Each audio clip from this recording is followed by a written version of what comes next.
سب کہتے ہیں کہ اللہ دکھ اسی کو دکھاتا ہے جس سے وہ پیار کرتا ہے۔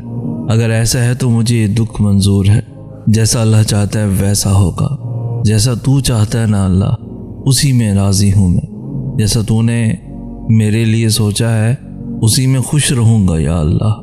میں وعدہ تو نہیں کر سکتا یا اللہ، لیکن میں کوشش کروں گا۔ تیرا بنایا یہ دل کبھی کبھی کمزور پڑ جاتا ہے یا اللہ، اس لیے میں ہمیشہ کوشش کرتا رہوں گا اپنے غموں میں مسکرانے کی۔ ہاں رونا تو آتا ہے، رو لوں گا، لیکن تجھے ناراض نہیں کروں گا یا اللہ، تجھ سے شکوہ نہیں کروں گا یا اللہ۔ اس کی روتی آواز میں زمانے بھر کا سکون در آیا تھا۔ جب ہر چیز الجھ گئی ہو، ہر چیز اپنی جگہ سے بکھر گئی ہو، سمیٹنے سے بھی نہ سمٹے تم سے، تو ان چیزوں کو وہی چھوڑ دینا چاہیے۔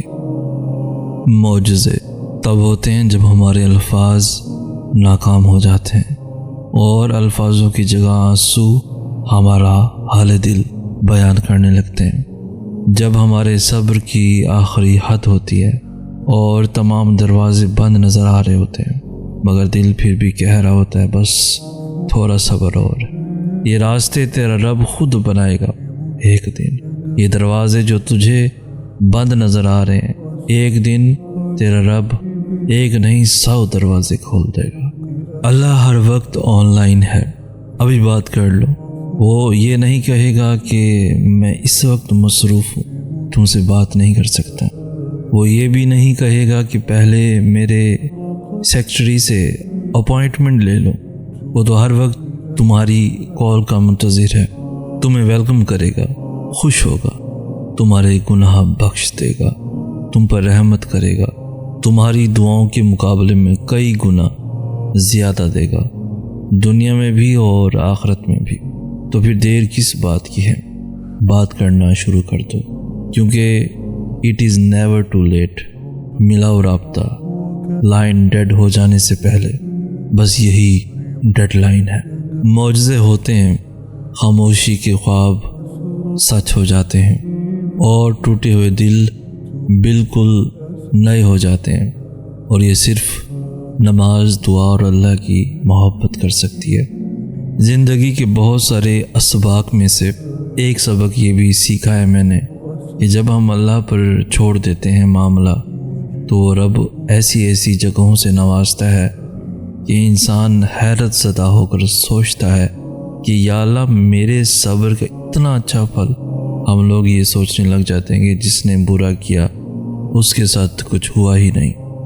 یہ نہیں دیکھتے کہ اللہ ہمیں دنیا میں کیا کیا دے رہا ہے اس کے بدلے میں۔ اور جہاں تک بات ہے اگلے کے مقافات کی، تو وہ اللہ بہتر جانتا ہے کہ کب کس کو کیسے اور کیا سبق دینا ہے۔ صرف ایک بار دل بڑا کر کے اپنا معاملہ اللہ پر چھوڑ کر دیکھیں۔ لوگوں کو کہتے سنا ہے کہ ہمارا پریشان ہو جانا اس لیے ہوتا ہے کہ ہمارا ایمان کمزور ہے، ہم اداس اس لیے ہوتے ہیں کیونکہ ہمارا اللہ پر توکل نہیں ہے۔ ایسا نہیں ہوتا۔ اگر ایسا ہوتا تو نبیوں کو خدا کبھی دکھ ہی نہ دیتا، اور دیتا بھی تو اللہ کے ولیوں کی آنکھ سے ایک آنسو نہ گرتا، مگر نہیں، وہ بھی روئے تھے، وہ بھی اداس ہوئے تھے۔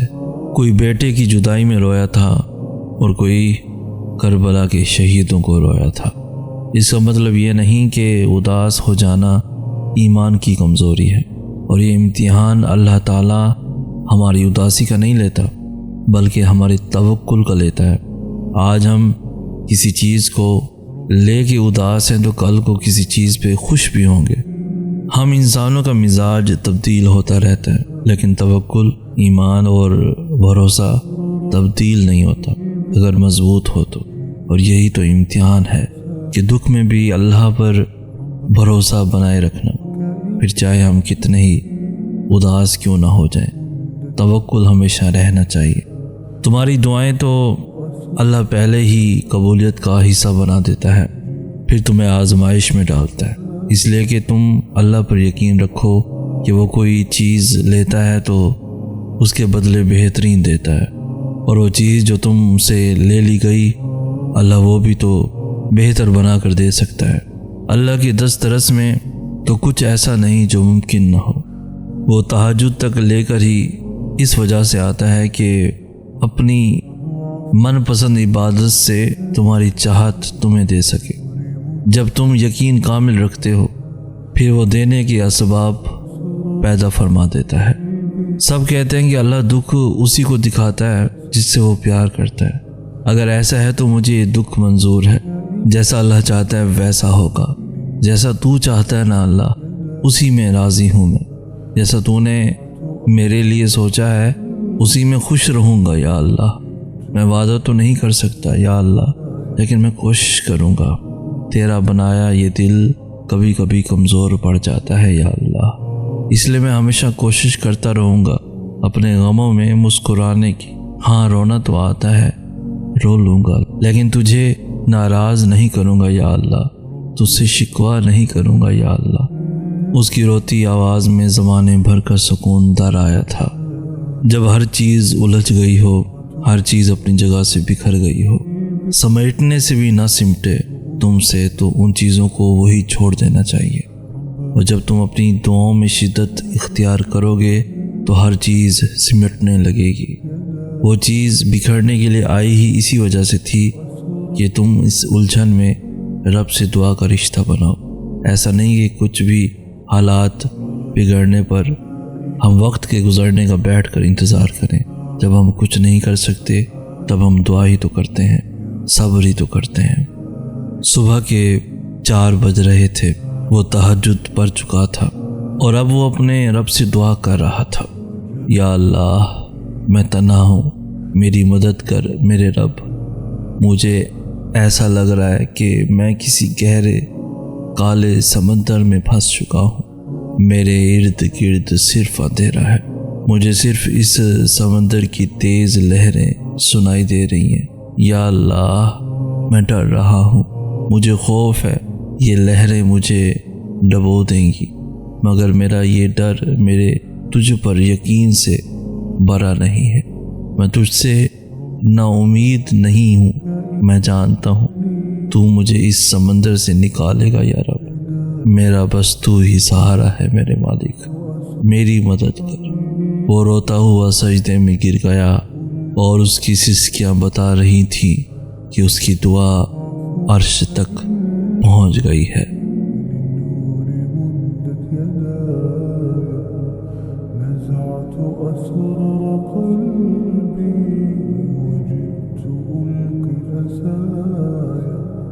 وأشتكي طي صدري